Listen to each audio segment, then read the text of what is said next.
When I was younger, my dad always had a project for me to do. Helping him build the rabbit hutch, doing the yard work, or helping him raise his rabbits. One time he brought me in the basement, gave me a set of German carving chisels, and taught me how to carve this whale. That was the first thing I ever made.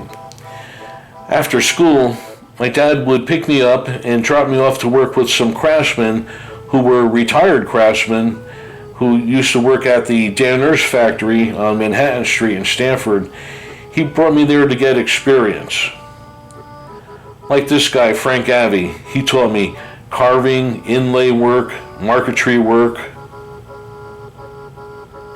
Enrico Canagaris taught me refinishing, French polishing, touch-up. George Sly taught me how to do wood turning.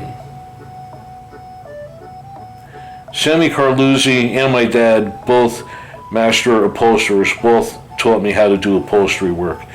My dad saw I was getting an interest in this business, and he wanted me to know that it was a hard work and the hours were long.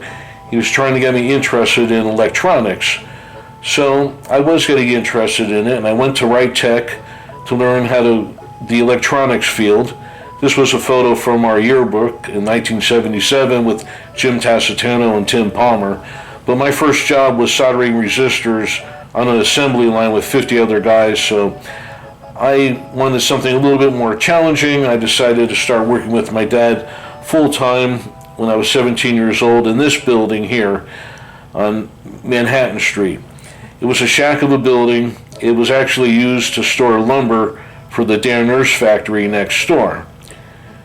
If you looked at the walls, between the walls and the ceiling, we used to see daylight. We never had heat. It had a lot of character, but it was a good place to work with my dad, Enrico. My Uncle Carmen used to come down to help out, and we had a guy in the back room that used to do stripping. We had a strip tank there. I had my bench, and I was part of the team. This is where I would learn my apprenticeship. Grandfather clocks, repairing crossbanning,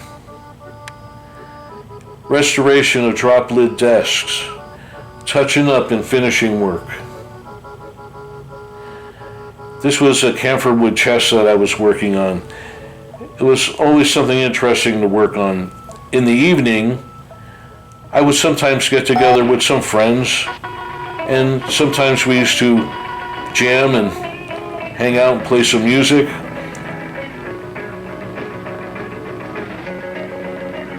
Or I would work on a project like this carving that I did of the unicorn in captivity.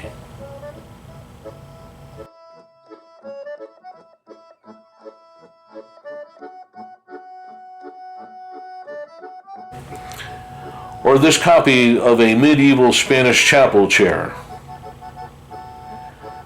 There was always something interesting to work on.